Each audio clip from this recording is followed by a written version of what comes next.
Hello viewers, today I am going to teach you. हम और आप दोनों आज मिलकर पढ़ते हैं प्रॉफिट एंड लॉस, ठीक है ना। मैंने आज एक नया कंटेंट लिया है, प्रॉफिट एंड लॉस। ओके, आप सभी वाकिफ होंगे प्रॉफिट एंड लॉस से। प्रॉफिट का मतलब लाभ होता है और लॉस का मतलब हानि से होता है। बहुत ही सिंपल चीज़ है प्रॉफिट एंड लॉस। ओके, तो इसको हम लोग मैथमेटिक्स कैसे सोल्व करेंगे और इसका जो प्रॉब्लम्स कैसे सोल्व होगा, तो सबसे पहले कुछ ऐसे टर्म्स है जिसको जानना बहुत ही ज़रूरी है। तो मैं आज जा रही हूँ आप लोगों को समझाने। इसमें कुछ टर्म्स आते हैं शुरू में, जैसे कि सीपी बोला जाता है, उसको कॉस्ट प्राइस बोला जाता है। जब हम लोग कोई भी सामान खरीदने जाते हैं, when we are going to purchase any article, that time we pay some money, that is called cost price. Okay, उसको कॉस्ट प्राइस बोला जाता है। जब कोई सामान हम लोग खरीदने जाते हैं और वहाँ पे जो मनी हम लोग पे करते हैं, वहाँ पे जो पैसा पे करते हैं, उसको कॉस्ट प्राइस बोला जाता है, ठीक है। और जब कोई आर्टिकल हम लोग सेम ही चीज़ अगर या दूसरा कोई भी सामान हम लोग बेचने जाते हैं, सेलिंग करने, सेल आउट करने जाते हैं, और वहाँ जो भी मनी दिया जाता है, जो भी पे किया जाता है, उसको सेलिंग प्राइस बोला जाता है और उसको हम लोग एसपी से डिनोट करते हैं, ठीक है। अब प्रॉफिट क्या होता है? जब हम लोग किसी भी सामान को सेल आउट करने जाते हैं तो वो सामान हम लोगों के कॉस्ट प्राइस से ज़्यादा में बिकता है, ठीक है ना। तो जो ज़्यादा अमाउंट होता है, कॉस्ट प्राइस से जो ज़्यादा अमाउंट होता है, उसको क्या बोलते हैं? प्रॉफिट बोलते हैं। कहने का मतलब कि जो भी सामान हम लोग पे करने जाते हैं, खरीदने जाते हैं, उससे बेचने का अगर प्राइस ज़्यादा हो, वहाँ पे हम लोगों को प्रॉफिट मिलता है, ठीक है। अगर सेम वे में हम लोग खरीदने का सामान से बेचने का सामान ही कम पैसे में बिके, तो वहाँ लॉस होता है, ठीक है ना। बहुत ही सिंपल चीज़ है आजकल तो ये प्रॉफिट एंड लॉस। तो इसको प्रॉफिट एंड लॉस बोला जाता है। तो कहने का मतलब प्रॉफिट कहाँ आकर होता है? जहाँ पे सीपी बड़ा है, ठीक है ना। जहाँ पे सीपी बड़ा है एसपी से, CP is greater than SP, वहाँ पे प्रॉफिट होता है। और जहाँ पे SP is greater than CP, वहाँ पे लॉस होता है। समझे ना। सबसे पहले सीपी कॉस्ट प्राइस, कोई भी आर्टिकल खरीद, कोई भी गुड्स, कोई भी सामान खरीदने का जो भी प्राइस होता है, उसको कॉस्ट प्राइस बोलते हैं। कोई भी सामान सेल आउट करने का जो प्राइस होता है, बेचने का जो भी प्राइस होता है, उसको एसपी से डिनोट किया जाता है। और कोई भी सामान जब सीपी से एसपी बड़ा होता है, खरीदने के पैसे से, खरीदने के मनी से एसपी ज़्यादा होता है, सेल आउट करने के ज़्यादा होता है, तो वहाँ पे क्या होता है? प्रॉफिट होता है। जो ज़्यादा मनी होता है उसको प्रॉफिट बोलते हैं, ठीक है। और सिमिलरली अगर हम लोग कोई भी सामान खरीदने जाते हैं और उस सामान से अगर हम लोग बेचने का दाम कम होता है, तो वहाँ पे लॉस होता है। जैसे कि एक छोटा सा मैंने एग्जांपल लिया है।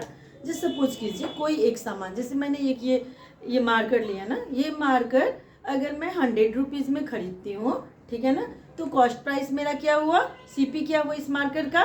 100 रुपीज़। क्या हुआ? 100 रुपीज़। और इसको सेल आउट करने जाती हूँ अगर मैं 110 रुपीज़ में, 110 रुपीज़ में, तो क्या यहाँ पर क्या हुआ? सीपी से एसपी ज़्यादा हुआ ना, क्योंकि सीपी हमारा कितना था? 100 रुपीज़ था। एसपी क्या कितना हो रहा है? 110 रुपीज़ हो रहा है। तो कितने रुपीज़? तो अगर हमको यहाँ पे 100 रुपीज़ का सामान मैंने 110 में बेचा, सेल आउट किया, तो हमको सिंपली बहुत ही 10 रुपीज़ का हमको फ़ायदा हुआ। तो यहाँ पे क्या हुआ? प्रॉफिट से सीपी से एसपी क्या है? ज़्यादा है, तो यहाँ पे क्या होता है? प्रॉफिट होता है। फिर दूसरे अदर हैंड हम इस सामान को 100 रुपीज़ में मैंने खरीदा और बेचने का एसपी मेरा 90 रुपीज़ हो रहा है वहाँ पे, तो क्या हुआ? मुझे वहाँ पे लॉस हुआ। कितने का लॉस हुआ? 10 रुपीज़ का लॉस हुआ, ठीक है ना, क्योंकि वहाँ पे सीपी बड़ा है, ठीक है ना। तो सीपी अगर बड़ा होगा एसपी से, सीपी बड़ा होगा एसपी से, तो क्या होगा? यहाँ पे लॉस होगा। तो क्या होगा? लॉस होगा। यहाँ पे थोड़ा सा रॉन्ग हो चुका है, यहाँ पे लॉस होगा, क्योंकि सीपी से एसपी छोटा है, सीपी बड़ा है यहाँ पे, ठीक है ना। अगर मेरा एसपी ज़्यादा बड़ा हो रहा है और सीपी छोटा हो रहा है, तो क्या हो जाएगा? वहाँ पे प्रॉफिट होगा, ठीक है।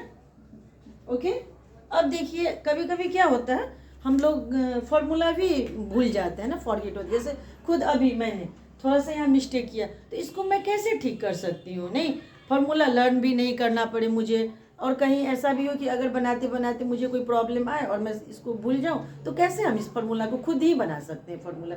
चलिए मैं आपको आज एक ही फार्मूला से सारा फार्मूला बना के सिखला रही हूँ, ठीक है। देखिएगा, बहुत ही सिंपल है।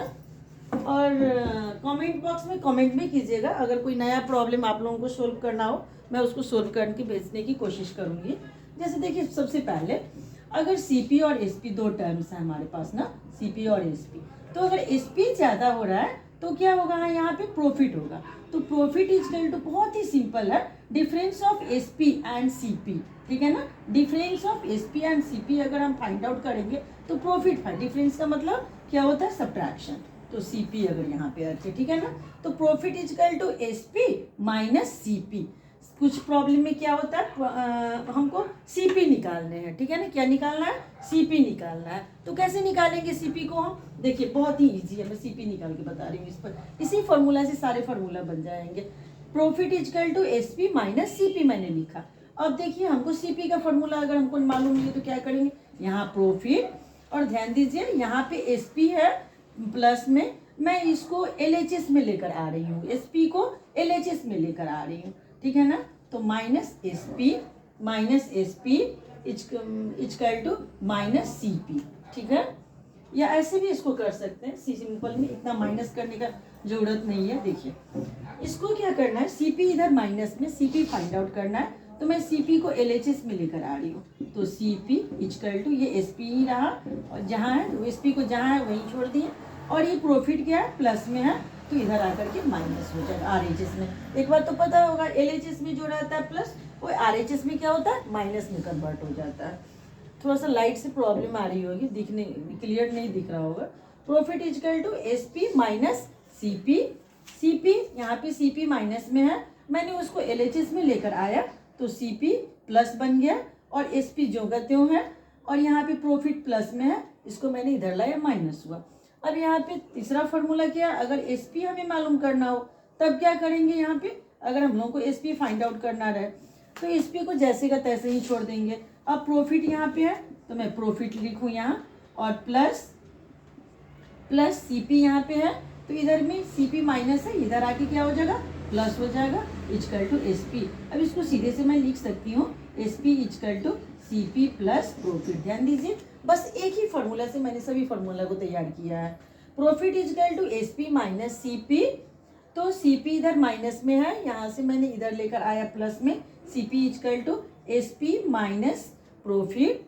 फिर अब इसको हम फिर इसी फॉर्मूला पे जाते हैं, प्रॉफिट हमको SP फाइंड आउट करना है, तो माइनस इधर प्लस आ गया, CP इजकल टू SP। अब SP इजकल टू, इसको सीधे से लिख लीजिए, SP is equal to CP plus profit. तीन फार्मूला है मेरे पास, एक प्रॉफिट इजकल टू, दूसरा CP cost price is equal to, और third selling price is equal to, ठीक है। चलिए, अब मैं ऐसे ही लॉस के बारे में भी बता रही हूँ कि लॉस कहाँ पे होता है।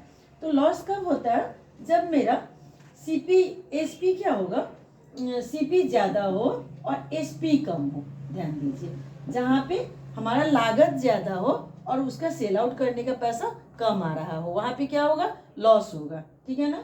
तो लॉस का लॉस इजकल टू क्या होता है, CP कॉस्ट प्राइस से सेलिंग प्राइस का जो डिफरेंस होता है उसको लॉस बोलते हैं, ठीक है ना। Loss is equal to CP minus SP, ठीक है। अब बहुत ही सिंपल है, अगर हमको SP फाइंड आउट करना है तो SP किस चीज़ में, माइनस में है, यहाँ पे हम इसको LHS में इधर लेकर आ रहे हैं, तो ये माइनस है साइन के साथ, इधर आके क्या हो जाएगा, प्लस बन जाएगा। SP इजकल टू CP जो का त्यों रखा रह जाएगा, ये प्लस में है, इधर आके माइनस। कहने का मतलब SP इजकल टू, अगर लॉस दिया रहे CP और लॉस दिया रहे SP फाइंड आउट करना हो तो SP is equal to CP minus loss होता है, ठीक है ना। अब हम लोग CP कैसे फाइंड आउट करेंगे, तो SP जैसे SP जहाँ है वहीं छोड़ दें, और इधर क्या है, माइनस लॉस है ना, इसको मैं इधर लेकर के प्लस लॉस बनाती हूँ, इजकल टू CP। अब इसको सीधा से आप लिख लें, CP is equal to SP plus loss, है ना गाइस। बहुत ही सिंपल फाइंड आउट करना, ठीक है। अब मैं प्रॉब्लम सोल्व करने जा रही हूँ, वो शॉर्ट्स में भी सोल्व करके दिखला रही हूँ, और कुछ लॉन्ग वीडियो भी होगा, ज़रूर से ज़रूर देखेंगे। ओके, फिर मिलते हैं नेक्स्ट वीडियो में।